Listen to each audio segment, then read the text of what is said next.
Hello and thanks for joining us on Chicago Tonight. I'm Brandis Friedman. Here's what we're looking at. How a Chicago author says napping, resting, and taking a break can all be tools used to resist oppressive systems. Daley's Midnight Caper became a textbook example of mayoral clout. How Meigs Field became a public park. I loved this show even before I was on it. Generations of kids grew up with her, actress Sonia Manzano, when playing Maria on Sesame Street and more. Because we are the steppers capital of the world. And we explore the culture of the popular Chicago dance style known as Steppin. And we kick things off right after this. Chicago Tonight is made possible in part by the Alexandra and John Nichols family, the Polk Brothers Foundation, and the support of these donors.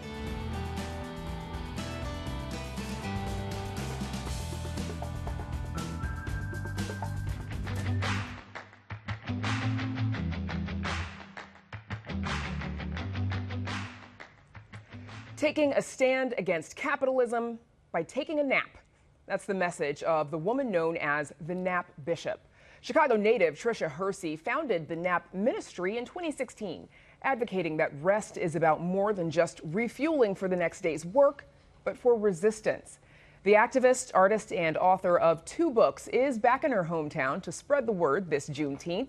Joining us now is the Nap Bishop herself, Tricia Hersey. Honored to have you here because I know you are protective of your time. I'm so excited to be here. Thank you for having me. We're glad to have you. So your first of 4 tenets of the Nap Ministry is that rest is a form of resistance because it disrupts and pushes back against capitalism and white supremacy. Yes. Oof.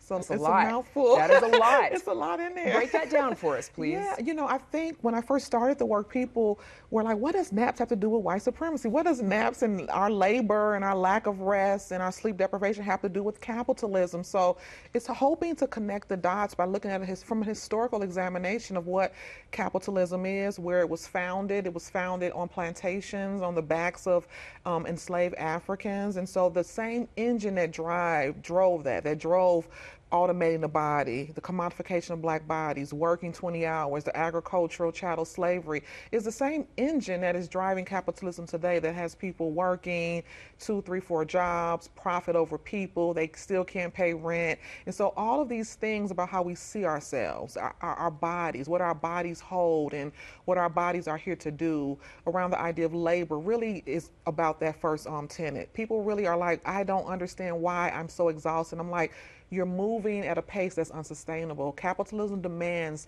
this time, this output that is really truly unsustainable. Exhausted and not always necessarily feeling like they're getting ahead, because isn't that sort of like, you know, an American mantra is that, you know, work hard and you can achieve it all. Yes, that is the one of the many lies we've been told. So one of the many things that have been kind of socializing us to believe that we can work our way to freedom, that we can work our way into the greatness of everything. People who are poor work the most of everyone. So if that really was the full scale of it, it would be a different view. I know people like my father, I talk about in my first book, who worked himself into an early grave. I think about people 2, 3 jobs. I just read an article yesterday. Most people, if you're working $80,000 a year, you still can't afford to live anywhere in the United States. There was just an article out yesterday. So this idea of pushing and going and thinking that your worth is tied to how much that you can get done. So it's really a full examination. It's an awareness. It's an opening. It's a connecting of the dots so that people really understand what is really happening to us with sleep deprivation and with our idea of who we are. And this whole hustle and grind culture, though, it's not just unique to Black Americans, right? White Americans can fall victim to this as well. Absolutely.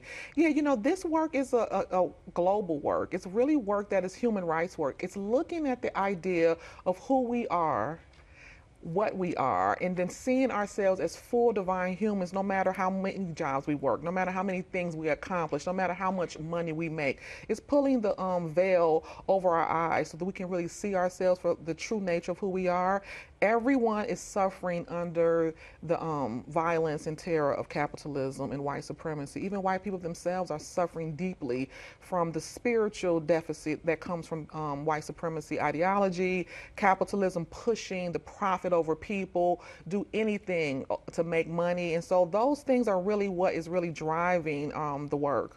So in your first book, Rest is Resistance, a manifesto, you mentioned, you know, all the commonly used sayings that celebrate, you know, the hustle and grind culture, Yes. thinking of the early bird gets the worm, right? Get up early and go to work. I'll sleep when I'm dead. Oh my gosh. And in Black households, you know, a lot of people, you know, we're used to hearing you have to Yes. work twice as hard to get just as far or half as far. I was told that, yes. Weren't we all, right? Yes. And sometimes by our teachers as well. So how do we begin to sort of step away from what we have been conditioned to Yeah. do without fear of missing out on opportunities Yeah. or being deemed, God forbid, lazy or, you know, Yes. not a go-getter? Yeah.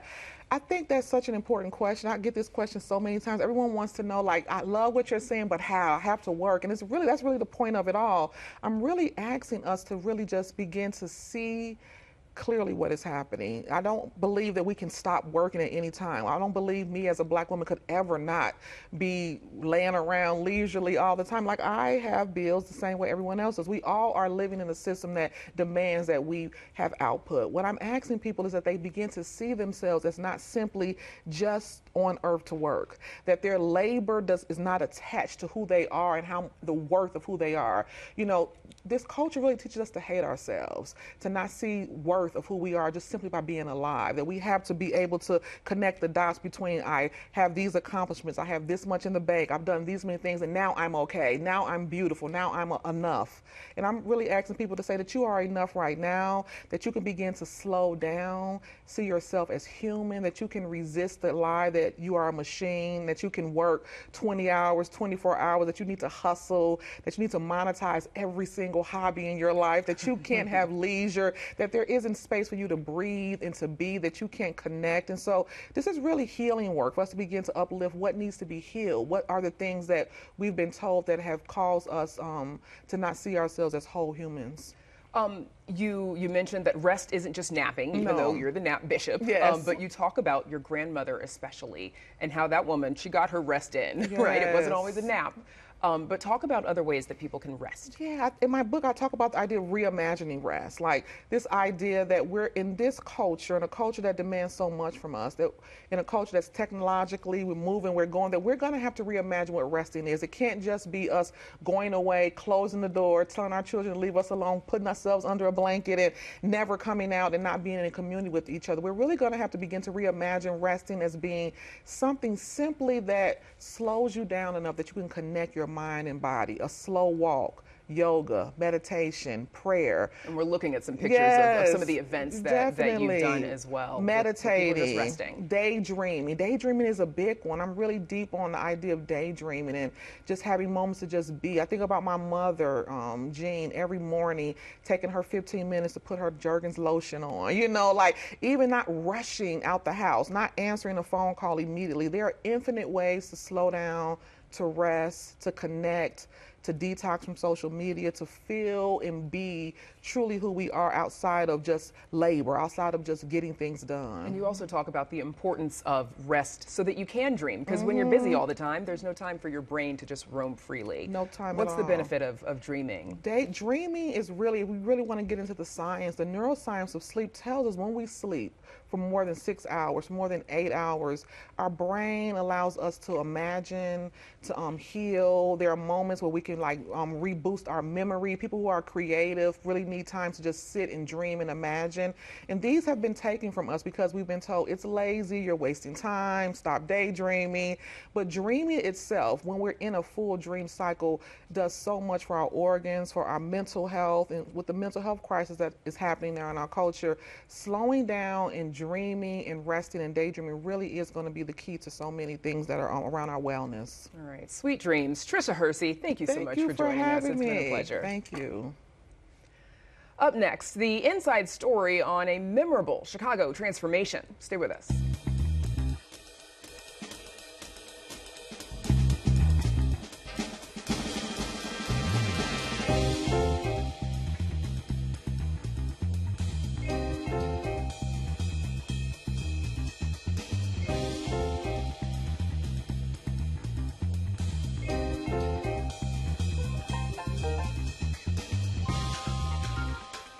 Saturday marks the official beginning of summer. And Chicago has a magnificent park that you may not know about.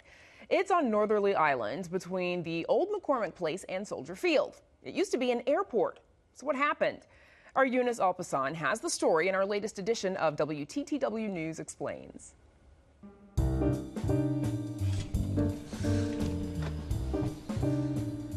We all know O'Hare and Midway, but along the lakefront near Soldier Field and the Adler Planetarium is a little strip of land that was once home to a small airport called Meigs Field. That was until one March morning a little over 20 years ago when the city awoke to find Mayor Richard M. Daley had the airport bulldozed in the middle of the night. This audacious covert bulldozing operation was the conclusion to a years-long political battle to turn the airport into what it is now, Northerly Island Park. So how is this even possible? First, let's back up. By the mid-20th century, Meigs Field was the busiest single-runway airport in the country. It was primarily used by politicians and business elites to jet in and out of downtown. But Mayor Richard M. Daley had other plans for the land. The man-made peninsula that Meigs Field sat on was owned by the Chicago Park District. And for years, some Chicagoans, Daley included, argued the lakefront land should instead be used as a park open to all residents. But a series of political deals and pushback from aviation and business advocates kept the airport open. So Daley hatched a plan. By cover of night in March 2003, the mayor's demolition crew arrived at the airport and carved giant X's into the runway, rendering it unusable. And all of this was done without telling the city council, the state, or the Federal Aviation Administration. The surprise move left several planes stranded. Daley defended the stunt as a necessary post-9/11 security measure to prevent planes from flying near downtown Chicago. But critics and pundits say the mayor was merely dodging a prolonged and expensive legal battle with various groups fighting to keep the airport open.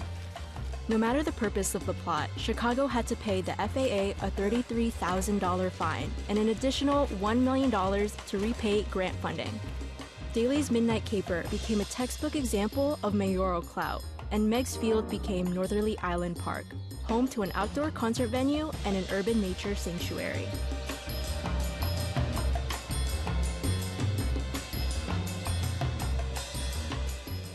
And a great place to visit in the summer. You can watch our whole series of explainers on our website. Everything from how the city's grid system works to how Chicago's pension debt is so high. Just go to WTTW.com/explains. Up next, Sesame Street's Maria. Stay with us.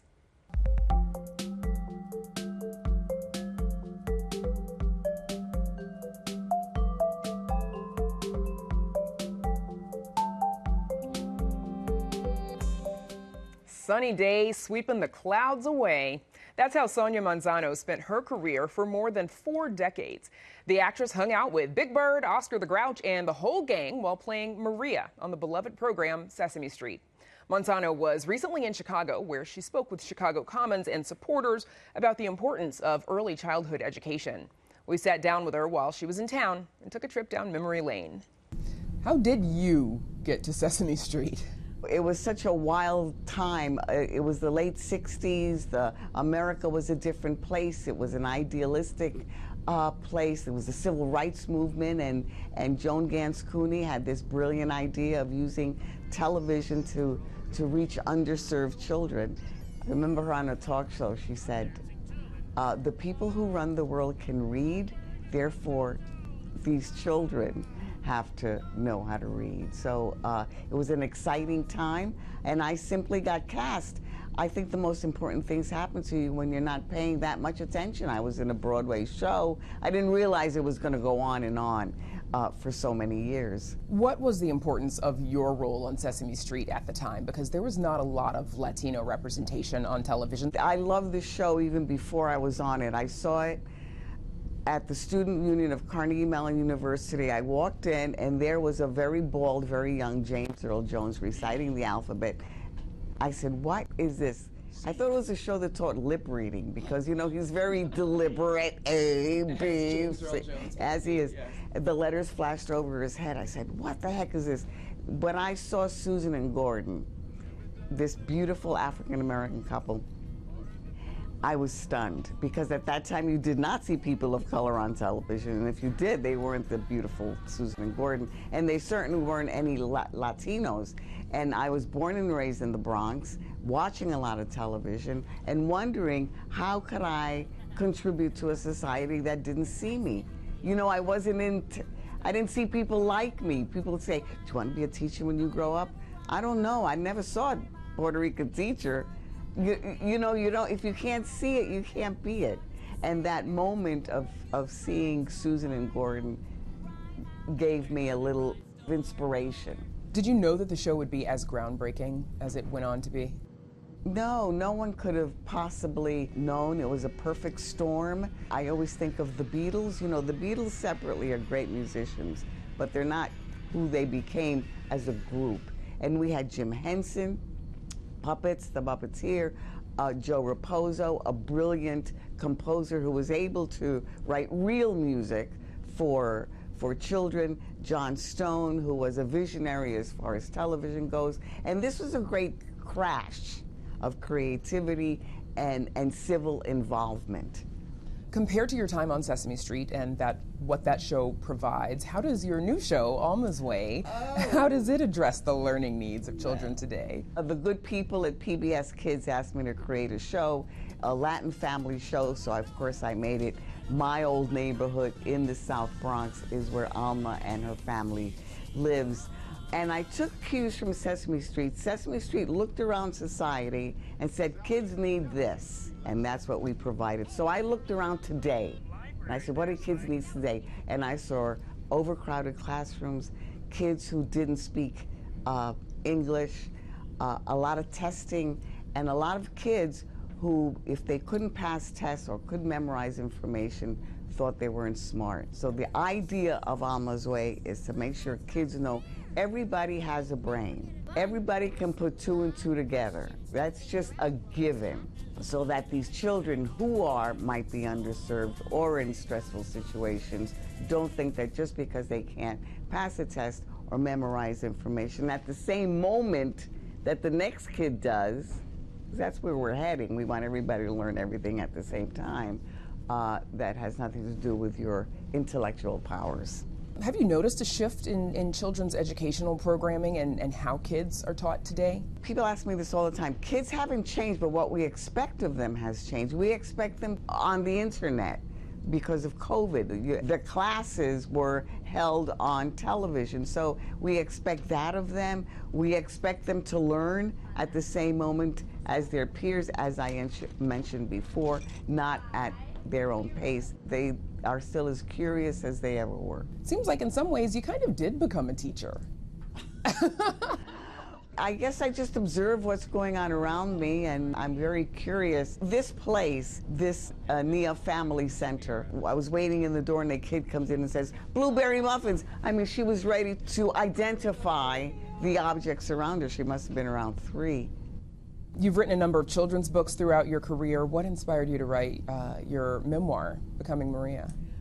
Becoming Maria, Love and Chaos in the South Bronx. Well, I guess you get to a certain age where you want to really make sense of your journey. And the only way to make sense of it, I thought, was to take it outside of myself and write it down. I had to see family members I hadn't seen in many years in order to come to understand how we all impacted each other's lives. In your book, you also talk about feeling invisible, even in your own house, and the struggles that happened while you were growing up. But the moment you learned to read, that's when it changed how you saw yourself. Yes. I was raised in a household that was ruled by domestic violence, so that took precedent over everything. It was always, that was ruling the house. And we were reading Dick and Jane books at school, and I was always ahead, and the teacher would not let me turn the page. I didn't know why we read these books. And then one day I was on the 3rd Avenue L. That's why I love the trains here in Chicago. And I was looking at the ads, and I asked my sister, what did they say? And she went, why don't you try reading it?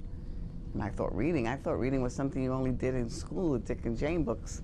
Well, I saw the ads, and all of a sudden, the words just fell into place, And I sounded the words out, and it was like the world opened to me. And I said, it's not, you can read anywhere, you read signs. And that was an exciting moment to me. And it showed me, you don't have to take a kid the whole way. Just point them in a certain direction. Just say, try reading it. And, you know, I took it the rest of the way. What's next for Sonia Manzano? I want to work on another book. It certainly is disconcerting that there's an erasure of history, a desire to do that in this country. So I feel I want to write more Puerto Rican stories so that we are not forgotten. Thank you for joining us. I appreciate it. Thank you. And you can find more details about Sonia Manzano and her projects on our website. Up next, the history of a Chicago classic, but first, a look at the weather.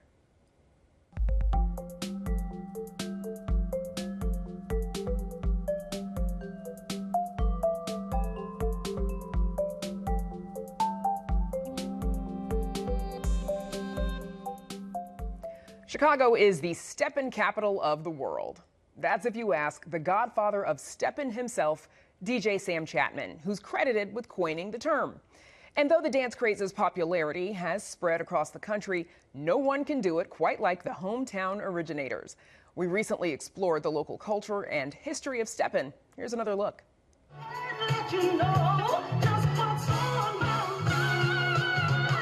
I started on the west side, Barbara's Peppermint Lounge, MGM Grand. From there, it just exploded. Before Steppin became Steppin, it was known as bopping. But DJ Sam Chatman coined the phrase in the 1960s after admiring a friend's moves on the dance floor. Draper would be dancing with a lady, and I would say, step on Draper, step on Draper. And the word stepping, next thing I knew, I was putting it on a flyer. Its popularity expanded, and other fellow West Siders became inspired to host parties to resist the disco era. We had nowhere to go. So I had this idea that, hey, I'm going to keep our music alive. A woman fondly known as Black Mary Harris hosted Steppin events for more than 60 years. At 17 years old, she says she became a residential sweetheart for a social club, and the environment inspired her to host her own parties. We almost got shut down because we had so many people up there. Before graduating to big venues and clubs across the South Side, Harris and her crew used whatever location was available. Anybody that had a basement that we could use, we would pay them a certain amount of money and fill out those index cards, pass them out, and had a DJ, and we just danced all night. It took me almost 4 years to get one party off the ground, and look what that party has turned into. We're all over the world now. Harris says hosting a Steppers event doesn't require much, but a few essentials. The music had to be off the chain, and the venue had to be bathrooms, good parking, and a good dance floor.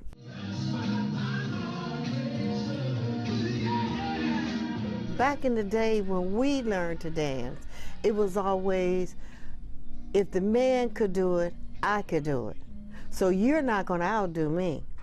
Because if you do it, baby, I'm coming back with it. Steppin requires a certain skill set. They practice these moves over and over, and they get them down to, they perfect them.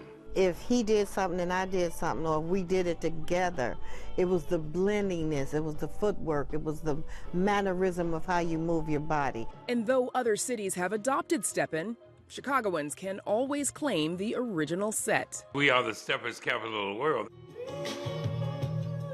Nobody can do it like Chicago, because first of all, Detroit, Atlanta, but Chicago, we do it 7 days a week, every day, and all of them will be packed. And in addition to their moves, Steppers always have to bring their looks. You go to a Steppers event, everybody is sharp. The colors, the outfits, your shoes had to be right, because everybody watching your feet.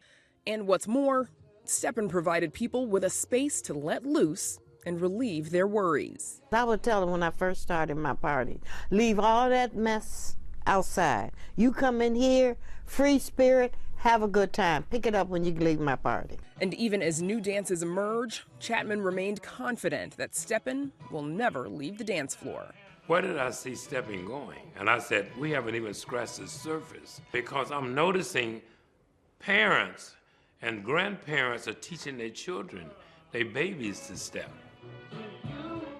Got to teach them young. And though it originated on the west side, Steppin is just as popular on the city's south side and, of course, throughout Chicago. And that's our show for this Thursday night. Be sure to sign up for our free email newsletter, The Daily Chicagoan, at WTTW.com/newsletter. And join us tomorrow night at 5:30 and 7 for the Week in Review. Now, for all of us here at Chicago Tonight, I'm Brandis Friedman. Thank you for watching. Stay healthy and safe, and have a good night. No sense, no sense. There is no sense in avoiding you. Since you've been gone, I can't think of nothing else. I just can't last a day without you.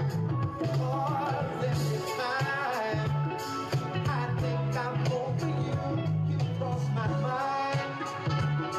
And wait a memory, there's nothing left to do but come running straight to you and let you know just what's on my mind. I'm back for more, I'm back for more. Teresa!